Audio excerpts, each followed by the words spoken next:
It looks like Montreal and Max Pacioretty are about to be done. And as I'm making this video, it's looking like he'll probably be traded before the season will start. Got a whole mess of stories, you've got everything in a powder keg right now that's about to explode. It's probably time for both sides to just dust their hands and walk away from this one.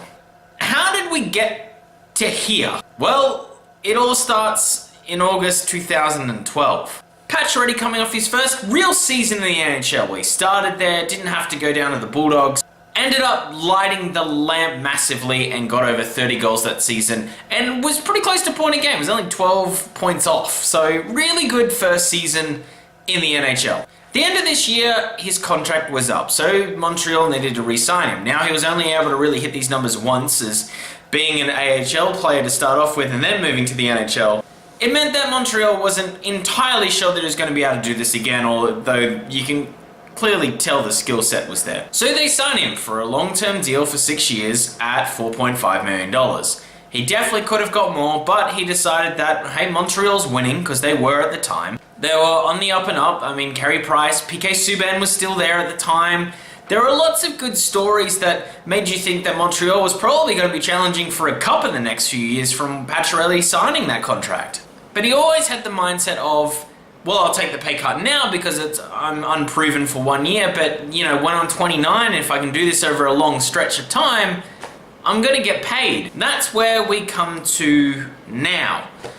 I mean, we leave out all the PK Subban rubbish and all the craziness that has happened to the whole franchise as we're just focusing on Max Pacioretty. As of right now, he's currently, since signing that contract, 10th overall for goal scoring. He beats out players like Phil Kessel and Corey Perry, who are noted goal scorers on the wing. But Montreal don't want to pay him a big ticket, so he's not happy there, and it doesn't even look like they've attempted to bridge that gap and get a contract negotiation happening.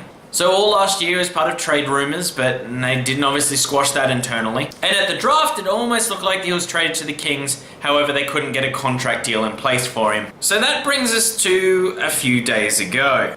Max Pacioretty's agent kind of flipped the lid a little bit, stating that he's always wanted to stay in Montreal and Montreal have done nothing to try keep him there, and that they've been waiting to negotiate a contract but they've heard nothing. The internet blew up because it's August, nothing else is happening, and this is kind of big news. You don't hear stories like this too often. Usually everything's behind closed doors. We usually don't get a big out in public boxing match to go ahead with things. A lot of people have asked the reason why. Why would the agent go out and say this? Well, the reason is, and by general consensus, is that it looks like the Habs were trying to say to other teams that Pacioretty wanted out, where the agent is saying, no, we didn't ask for a trade. Kind of backed up by Lars Eller, who then tweeted that it isn't really Pacioretty's fault and what's going on there, and wishing him all the best, which is very odd for Lars Eller to just sort of come out for really no reason and just say that, except for to, well, defend his friend.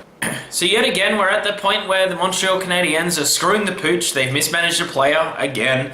They've screwed up a contract negotiation again. And now they're telling other teams that he wants out of town, but really he hasn't stated that. He just wants a certain pay packet. And if Montreal can't offer that pay packet, then they may as well move him.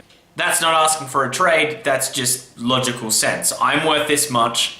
If you're not going to pay me this much, find someone who will and get some assets back. And that's where we stand right now. So I guess the only thing holding this up is what teams are they willing to trade him to? What's their return? And can they get a re-sign negotiation started with Pacioretty and co.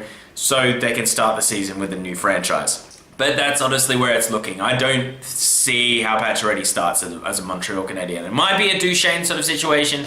He might have to suck it up for a month. And it looked that way. Like, a lot of the rumors were, hey, we'll hold back on a trade for a little bit. Last season was your first season in a while. He hadn't got over 30 goals. Light the lamp to start off with. We'll find a deal for you. We'll ship you out.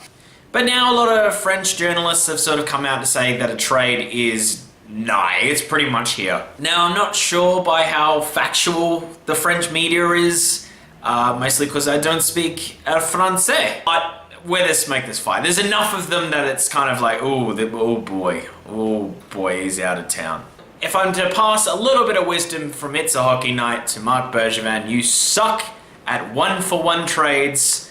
So try get more than just one thing this time. Anyway, that is the whole video. So it's kind of like an update on Pacioretty, plus the story, like a whole encumbered story on everything that is Max Pacioretty. He kind of wants to stay there. Like, he did say in an article that his kids have started school and they're excited about that, but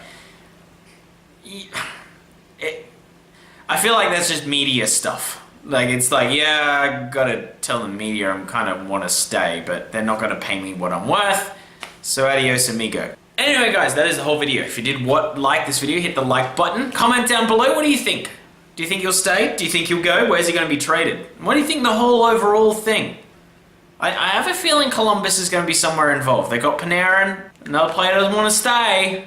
You want a 1-for-1 deal. If you can wing that off, and you can re-sign Panarin, all of a sudden Marc Bergevin has saved face. But he needs to win this trade. If he doesn't win this trade, it's Gonski. You gotta go, mate. Like, you've screwed up that many trades. It's time to go.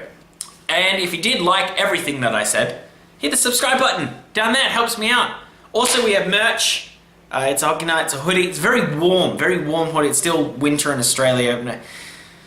It's cold. It's cold. Like, I just want summer to start in your winter because my summer is excellent weather here and ice hockey's on. I get the best of both worlds. Anyway, thank you so much for watching. Have a great day. See you and bye.